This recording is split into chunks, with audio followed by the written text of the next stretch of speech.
Hello students, welcome to Lab 1 of Programming for Analytics. In this lab we're going to do a couple of things, and before we kind of get into this list, let me talk about how we're going to treat these labs.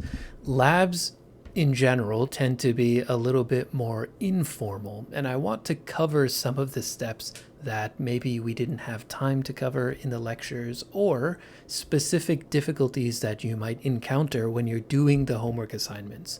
So, for example, you can see that item number 1 on our list to do is to download R and RStudio. In the classroom, we're in the computer lab, and R and RStudio are presumably already downloaded on those computers. But at home, you're going to have to download R and RStudio, and so we'll do that here in the lab. We'll also do some other things and expand on some other topics that we didn't really get to cover in the lecture. For example, I'll take a little bit of time to talk about what the different components of your UI are when we're in RStudio, and we'll go a little bit more slowly over things like select, filtering, and the pipe. So let's get into it then. The first thing that we need to cover today is to download R and RStudio. So let's go ahead and download R. Just type into Google download R. As of right now, which is December 10th, 2024, the most recent version is 4.4.2, but if a newer version is out by the time we are having this class or you're watching this, feel free to download that. So I'm on a Windows machine, so I'm going to download the Windows version. And while that's going, I'm going to go look up download RStudio. So it is unfortunate that these two things are named so similarly. Actually, this is done, so let's go ahead and run that. So let's let R download in the meantime, and let's also download RStudio Desktop. Yep, go ahead and do that. Yep. And RStudio is a little bit bigger to download, but that's not a problem. So it's unfortunate that R and RStudio are named so similarly because they really are distinct things, and let's talk about that for a second. First off, what is R? And what is RStudio, and what's the distinction between those two things? R is the programming language itself. So when you're downloading R, you're teaching your computer how to understand and speak R, if you want to make the comparison to kind of natural language. And here I'm downloading RStudio, and we'll let that go. By comparison, RStudio is a tool to help you write R code. So for example, a good metaphor might be, the English language. When we download R, we have taught our computer this language. But there are many different ways that you can write the English language. For example, no one in this day and age is using a stone tablet and a stylus. No one is scratching the alphabet onto leaves. We all use essentially modern word processing techniques. So you can think of RStudio as kind of like the Microsoft Word to R, as Microsoft Word is to the English language. When you use Word, it'll highlight all sorts of, for example, grammatically incorrect things that you may have written, misspellings, and other things like that. Similarly, RStudio will help you code. For example, you'll see as we get into the code that making sure you have the right amount of parentheses at the beginning and the end of a function is really important. If you kind of start a function and you leave it open, meaning you start a parentheses but you don't have a matching close parentheses, that'll be a problem. So, yep. Alrighty. So that's kind of why we use RStudio and what the distinction is between R and RStudio. As you can see, this downloads pretty quickly, and I don't have a particularly new computer. It's a little bit old. So you'll see that the R icon appears on my desktop, but we don't actually need that. We're not going to bother with that. What we will do is we're going to open up RStudio. Yep, we're going to go like that.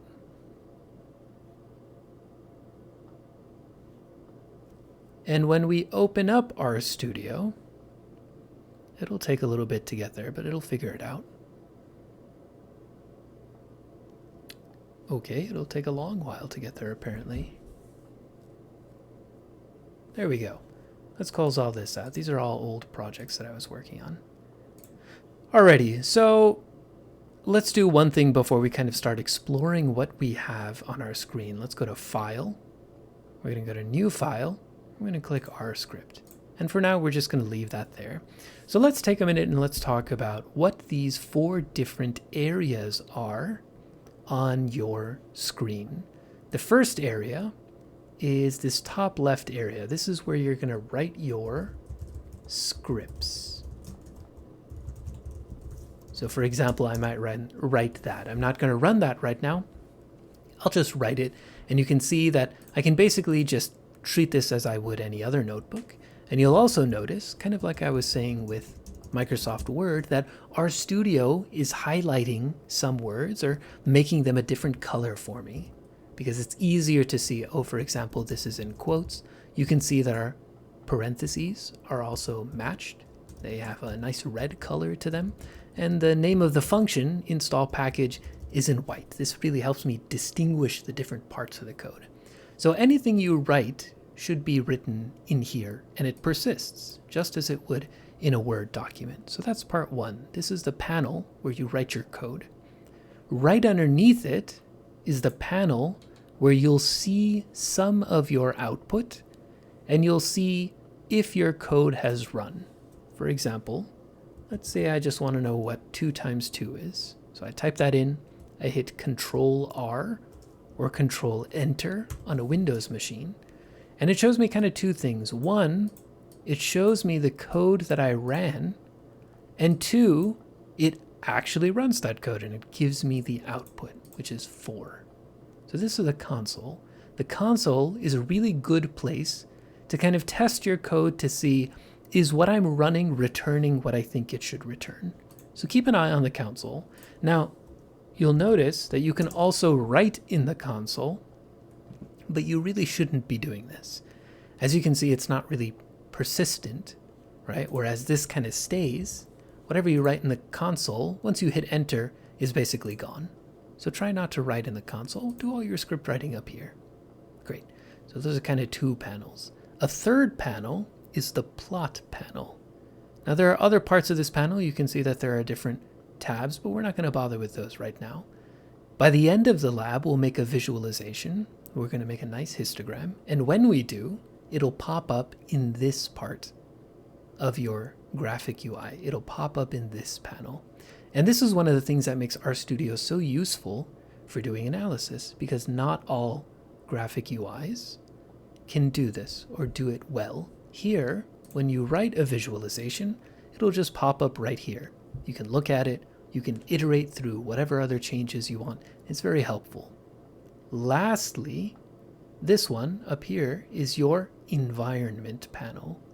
Now we don't have anything here right now, but this panel will keep track of all of the objects that are currently existing. So R is an object-oriented language, which means that if we want to kind of save an item, we assign it with this operator right here. In fact, let me make this a little bit bigger for us. So you can see that little arrow right there is the assign operator. And what I'm telling R here is, hey, take the number 2, and I want you to put it in an object named data. And now that we have this object, we can do manipulations on that object. For example, whatever the value is in data times 3. If we run that, we get 6, right? And now, of course, most of the time you won't just have one number in there. You'll have a whole data set in there, but we'll get to that. And you'll notice here in the environment part of your RStudio, you'll notice that it says, yes, this is the name of your object, and this is what's in the object. When you have bigger objects, like data frames, you won't see all of the data, but nonetheless, it'll help you kind of see what's going on in there. So great. These are the 4 parts of your RStudio layout. Here's where you'll write your scripts. This is the console. This is where you'll see a lot of the output of your code. this is the plot panel. This is where you'll see a lot of your visualizations. And this is your environment panel. This is where you can keep track of what objects currently exist. So this is all very helpful, but let's go ahead and let's kind of delete that for a second. And let's go on to our next topic, installing libraries. So you'll notice that I could do a lot of things in R, like for example, addition or multiplication or division, just kind of out of the box. These are tools that R kind of naturally comes with. But unfortunately, the base tools that you get with R are not often sufficient to do what you want to do. A lot of the time, you want to do some more interesting stuff. You need cooler tools to do that. Luckily, there are many developers who write cool tools for you to use in R. And to get those tools, you need to run the install packages function. So these are packages or libraries. The library or package that we'll use most often in this class is called the tidyverse. I won't go into too much detail about that right now, but suffice it to say that at the beginning of all of your scripts, meaning in your papers and your assignments, when you get to class and you're on the computer lab computers, you should be using the tidyverse. So go ahead and write install.packages is the name of the function. Then you're going to do an open parentheses, and in quotes, double or single quotes, doesn't matter. You're going to write tidyverse and then close parentheses. And then go ahead and run that. And you'll notice, remember what I was saying about how the console kind of keep tracks of what's happening? You'll notice that actually R is downloading a whole bunch of stuff for you, right? It's trying to download different parts of this package. And since this is our first time downloading the tidyverse, it might take us a little bit of time because the tidyverse is a substantial package. So you see we're in the R's, the T's. Yep. And you can see that when we install the tidyverse, we install all of these other packages as well. And it's just checking to make sure that they installed successfully. So a quick distinction to make about installing and using packages. First off, you only need to install the package one time. So every time you start a new project, you don't need to reinstall a package. You can just call this once. So we'll say, call this once. Instead, do this every time. Instead, every time you start a new project and you want to use the tidyverse, all you have to do is say library tidyverse and run that. You can kind of ignore all of these messages right here. They're not too important. What is important is that library tidyverse ran properly. So now you're ready to go. Think of the distinction between these two things as, for example, let's say you like cooking. You don't buy a new knife every single time you cook dinner. No, you buy a knife one time and it just sits in your block. When you want to use the knife to cut up something for dinner, you pull it out of the block, right? Or the cabinet or wherever you keep your knives. So install packages is like buying a knife. Library is like pulling the knife out of the drawer. I'm ready to use it, right? Great. So we've done installing libraries. We've called libraries. Let's take another kind of deeper look at objects now. We have our old object, and I'm going to clean this up. If you click this little broom right here, it'll delete all of your existing objects. That's okay, because we kind of want to start from scratch. So like we said, an object is just kind of a thing that holds on to data for you. It has a name.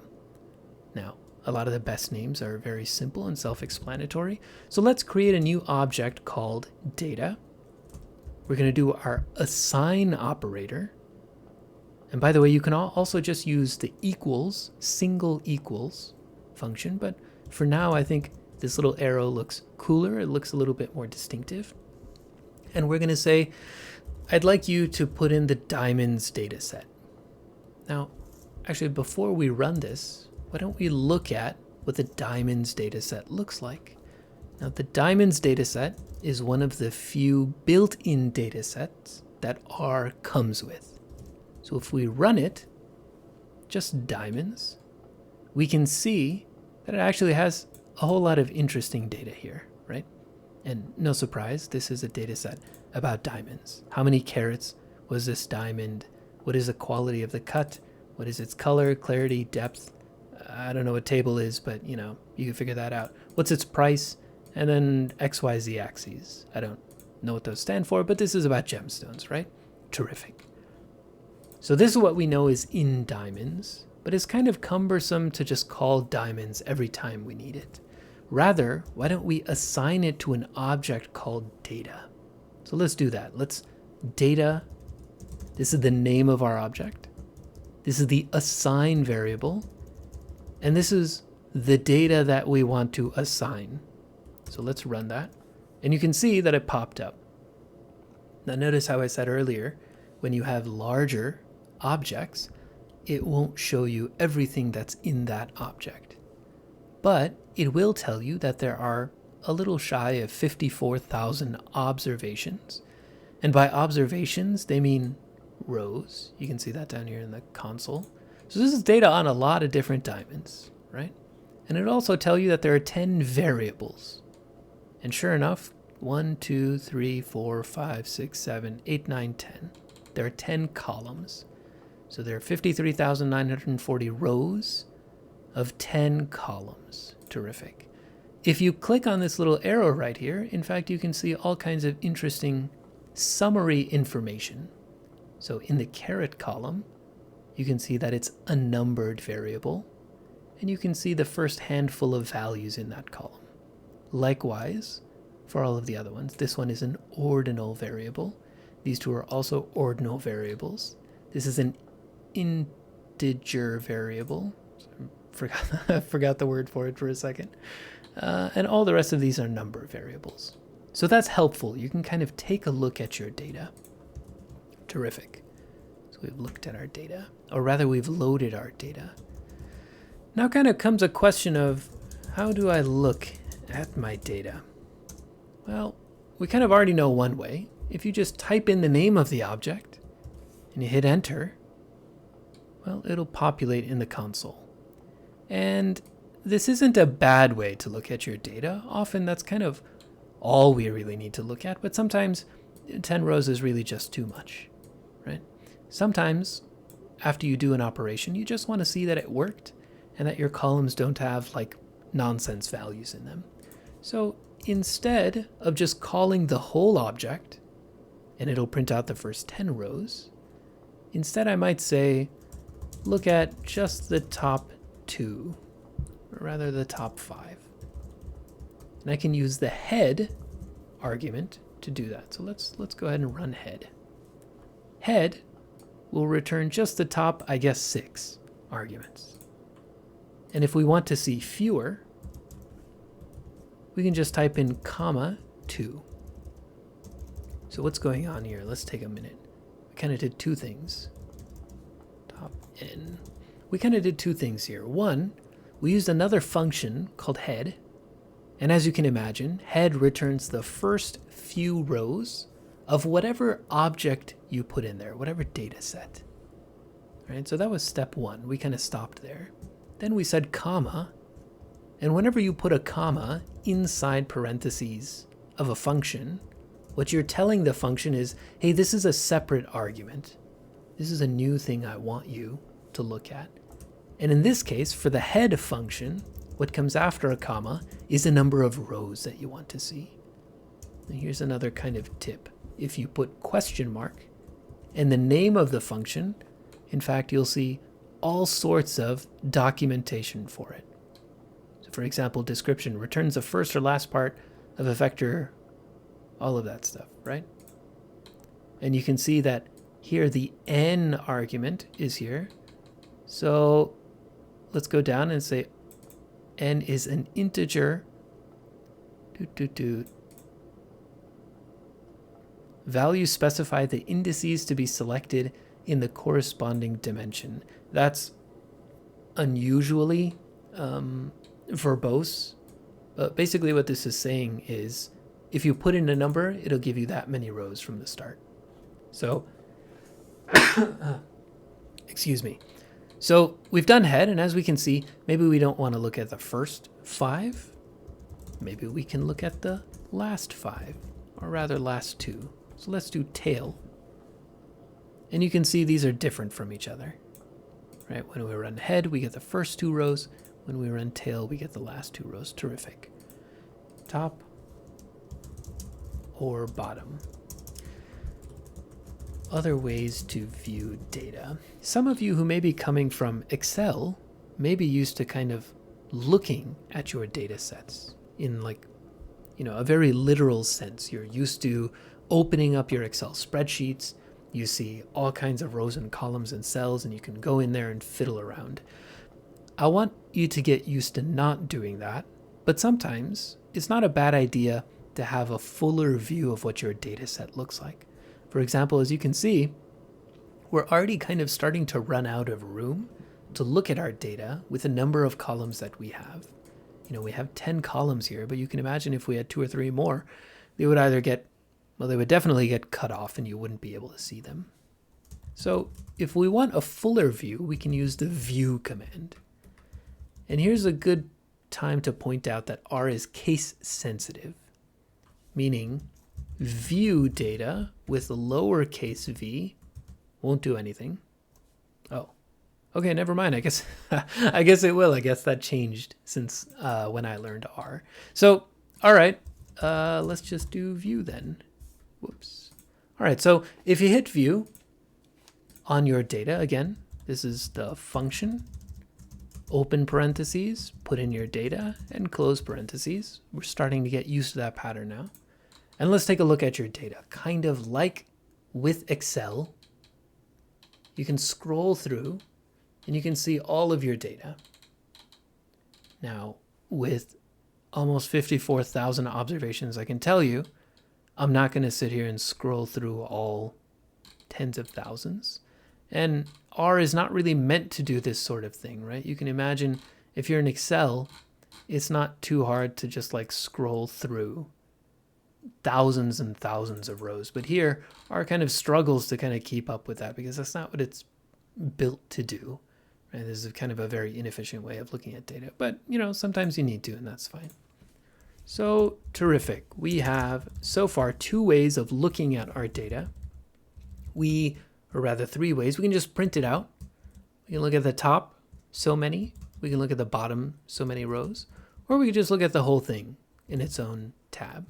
And you'll notice when I run view, it shows up as kind of its own little tab here next to my script. And I can just exit out when I'm done. So terrific. Now, this is wonderful that we have built-in data, but in fact, most of the data that you're going to be using in this course is not going to be built into R. It's always a good place to start, but for business problems, you're going to have to read data in from some other source. So why don't we go ahead and try and do that?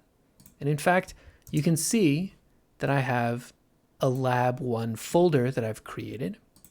So why don't we go ahead and save this to Lab 1, and we'll call this Lab 1. Very creative, wonderful. Let's then open up basically open source Excel, and let's make some data. And let's say I want some data about, I don't know, what I had for my meals and how nutritious they were. So let's say day, meal, and calories. Now, I don't actually keep that close track of how many calories my meals are, but you'll just have to forgive me for that. So, like most people, I eat 3 meals a day. The classics, breakfast, lunch, and dinner. And let's just say for breakfast, I ate, 500 calories this day, 700 calories, and 700. And then I ate 550 this day, I ate 600 this day, and on this day I ate, I don't know, 800 calories. I wasn't really all that hungry this morning, but in the afternoon I was really hungry. And then on dinner for this day I was like, not too hungry either. Great. We've created some data. This is going to make some compelling insights. So let's go ahead and save that. Let's go to our lab here. And let's call it just data. I'm not very creative. And we're going to save this as a text CSV file. It should be called CSV on pretty much any format in Excel. So let's go ahead and save that. Yes. Okie doke. And then let's close out of this. Okay. Now is a good time to kind of draw your attention to this little spot right here. And in a minute, I'm going to close out of our studio and I'm going to reopen it. This refers to what your working directory is. And by working directory, I mean where is R looking when you tell it to read data or write out a plot. Eventually we're going to make a visualization. And we need to save that visualization as a PNG or a JPEG or something like that. When I hit the save button, where is it going to put that visualization? And when I read in data, where's it going to look for that file? So right now, it's kind of the root directory. And we're not going to think too much about where that is right now. All that's important is that the root directory is not this directory right here. It's not this folder. So let's go ahead and close out of this for a second. And by the way, the workspace image really just refers to the environment and the history, but that's kind of irrelevant, right? So we don't really need to save it. It's not that big of a data set. Okay, so we closed out of RStudio, and now I'm going to go into my folder, and I'm going to hit enter, and I'm going to open up the script that we just saved, and you'll notice that the working directory has changed to this folder. It's now looking in this folder. So that's terrific. That's good news for us, right? Let's go ahead.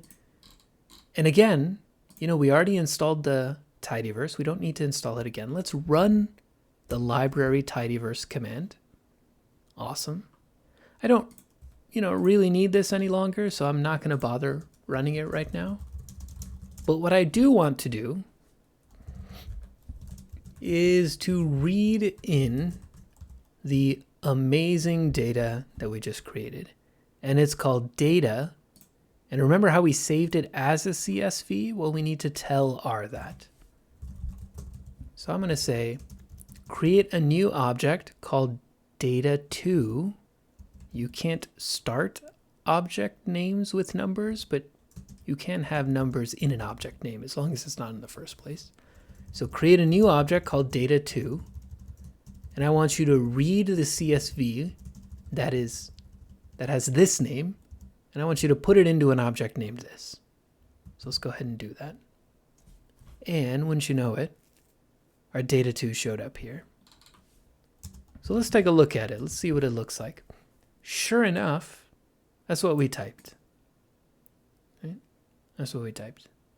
And in fact, that's exactly what we did, right? Just to show you that I wasn't, pulling a fast one on you. We created this data in this lab. We put it in the folder, and then we read it into here. And this is really it. This is the main way that you're going to read data into R.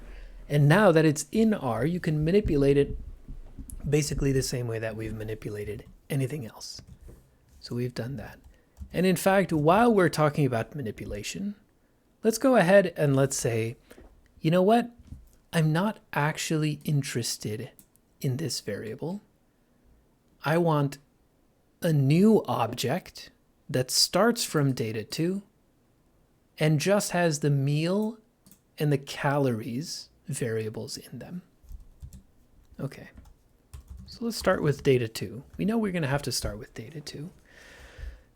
And then what's important to note is that we're going to do something to data2.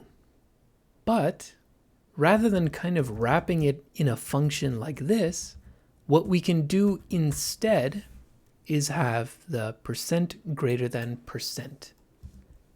And this is called a pipe. And what the pipe is in natural language is basically a code way of saying, and then do something else. And so start with data 2, and then do something else. And in this case, we know what we want to do. We want to select meal and calories. So when we want to select different columns, we're going to use the select function. And we're going to say meal columns. We're just going to name the columns that we want to keep. And if we run this code, oh, whoops. Meal and calories, my bad. Meal and calories. And if we run that, you'll see that we don't have the days variable any longer. We just have meal and calories. So select. Select is very important.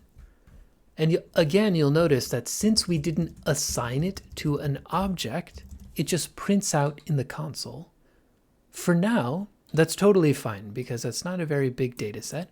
And as we're kind of developing this chain of functions, we want to make sure that the output is what we think it is. You know, like I just got that error because I didn't name the column right. I said it's column when it's called calories. I don't want to assign that to an object yet. I want to make sure my code runs well, then I'll assign it to an object. So great. So we've done pipe and select. And let's talk about filter now. So we have kind of our meals, we have our calories. Maybe from here, I'm really only interested in breakfast. So we started with data 2, and we said, and then I just want you to look at the columns named meal and calories. And guess what? And then I want you to filter these observations so that the meal column is equal to breakfast. Okay, so a couple things going on here. Select works on columns. Filter works on rows.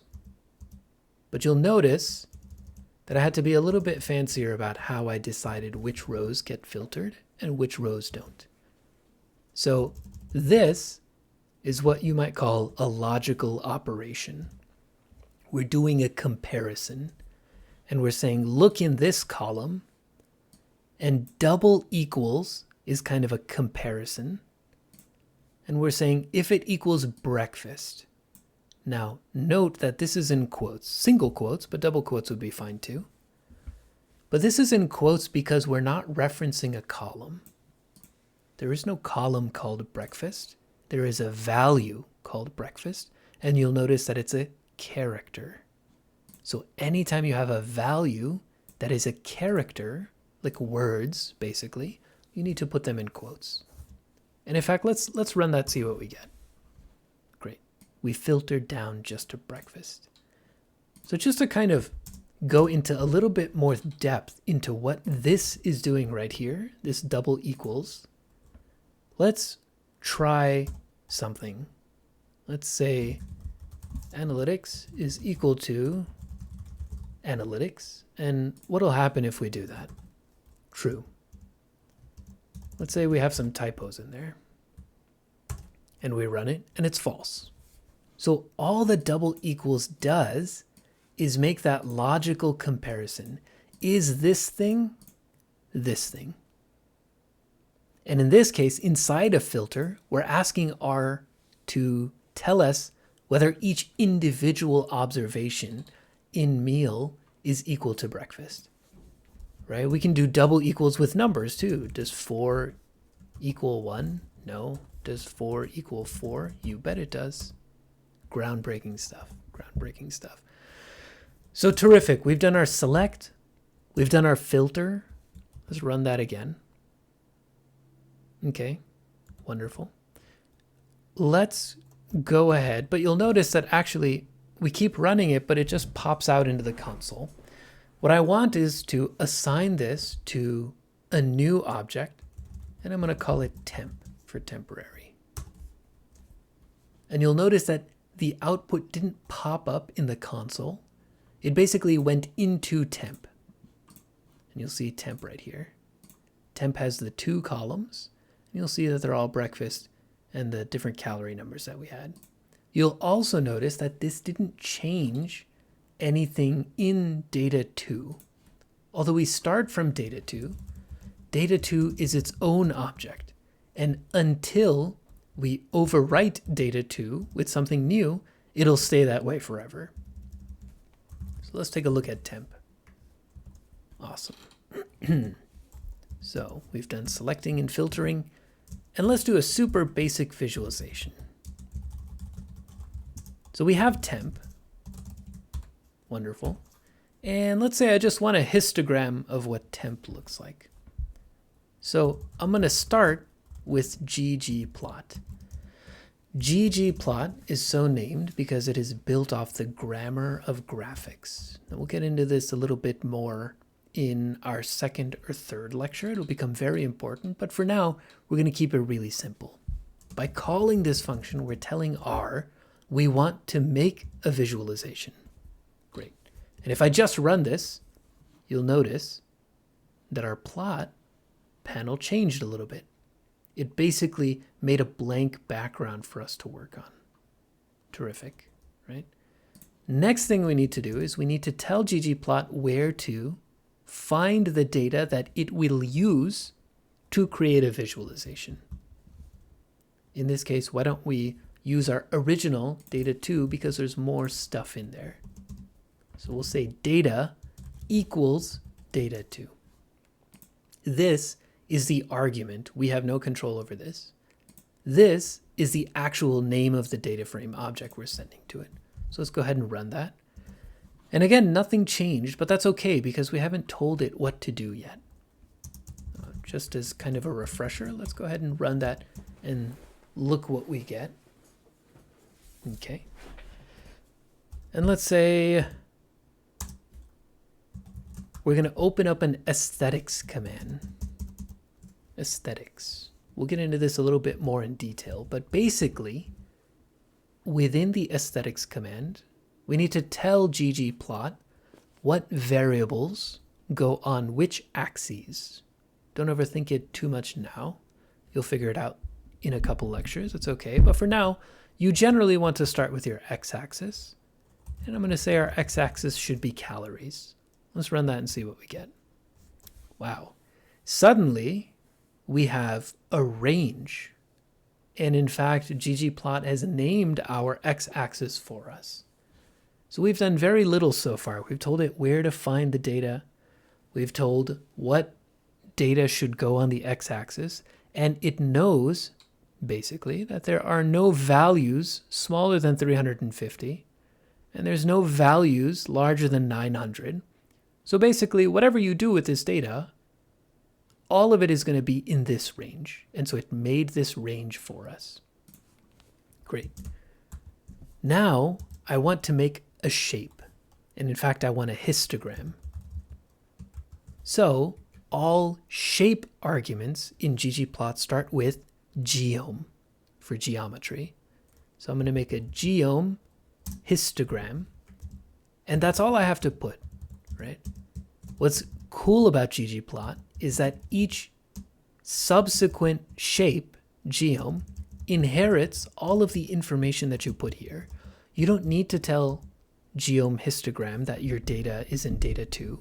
You don't need to tell it that the x-axis should be on calories because you already told the ggplot function, and it's going to tell histogram, geom histogram. Notice also that we combine each subsequent call in our visualization with a plus. So let's run that and see what we get. Okay. Not especially helpful, right?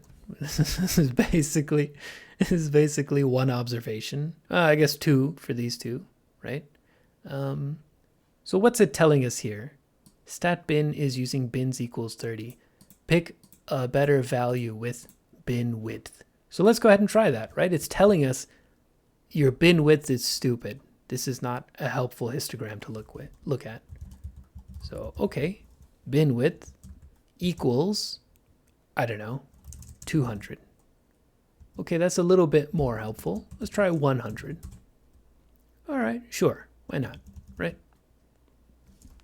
Let's do 200. So we can see, this is my low calorie meals. These are my medium calorie meals. These are my high calorie meals. I ate 3 of these. I ate 4 of these. I ate 2 of these, right? Interesting. And just like that, in 3 lines, we made a visualization. Now, we'll get into a lot more depth later on in the class, but this is basically, let me zoom out here a little bit. Basically, what you've done in 20 or 30 lines is the entirety of the analytics workflow. And really, from here to here is basically all of the analytics that you will likely do, right? You need a way to read in data. You need some way to manipulate your data. And then you need some way to visualize your data. And also the kind of talking that I did about this visual afterwards is important too. You need to interpret your data. What is this visualization telling you?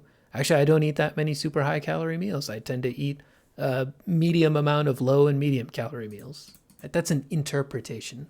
Data never tells you anything on its own. You have to interpret it. Even for visualizations that seem obvious to you, it's good to interpret them. So let's see if we've kind of covered everything so far. We downloaded R&R Studio. We installed and called libraries. We took a look at objects. We took a look at objects with the diamond data set. We looked at our data with head, tail, and view. We read in external data from a riveting data set on my fake eating habits that we created. And then we did some interesting manipulations. We looked at a subset of columns. We filtered our rows according to some logical criteria. And then we visualized the output, right? When I tell you that this really is the analytics workflow on its own and that you shouldn't overcomplicate it, I really do mean that, right? So well done with this code. I'll put this on our class management software, either D2L or Canvas or Blackboard. But as you go through the class, I want you to keep this in mind. I want you to keep these 10-ish rows of code in mind. Because at the end of the day, this is roughly what your assignments should look like. I want you to read in your data. I want you to do your manipulations and assign it to an object. And then I want you to visualize it and analyze that visualization. Interpret your visualization for me. When you get out into the workforce, that really will be the vast majority of what you do as well. Now, of course, it'll be a little bit more complicated than just selecting rows and selecting columns, but your code should still roughly look like this. So the good news is that if you get familiar with this workflow early on in the class, everything else should come relatively easy to you. And hopefully, even by now, at the end of this lab, this stuff is starting to look not super foreign to you. Hopefully, you're starting to become a little bit familiar, especially with kind of these two parts, right? How do functions work? How do chaining things together work? And yeah, maybe I don't get it perfectly, but I kind of understand the general logic of a visualization. If you're comfortable with those things, you'll do well in this class. The last piece of advice that I can give you is to take your time over a long period of time. These assignments, not because they're especially difficult, but because you're new to this, will take you time. And I can tell you that if you're going to spend 4 to 8 hours on this class, however many hours you're planning on spending, over the course of the week, it is much, much better to spend 1 hour a day rather than spending 8 hours the night before the assignment is due. 1, because I care about your mental health, and that's not a healthy way to live in general. But 2, coding is actually really amenable to be learned in that manner. It's really helpful if you can take it a little bit at a time. You're going to run into errors. It's going to be frustrating. When you've put in a good half hour, a good 45 minutes, and you're just knocking your head against the desk trying to figure it out, it's okay. Leave it. Come back tomorrow. Pick it back up. You'll be amazed at how much fresh eyes and a fresh brain will help you. So those are the kind of tips that I can give you, right? Get comfortable with this workflow, spread your time out over the course of the week that you have, and just be persistent about it. All right, that's the end of Lab 1. I look forward to seeing you all in our next lecture, and I hope you have a wonderful day.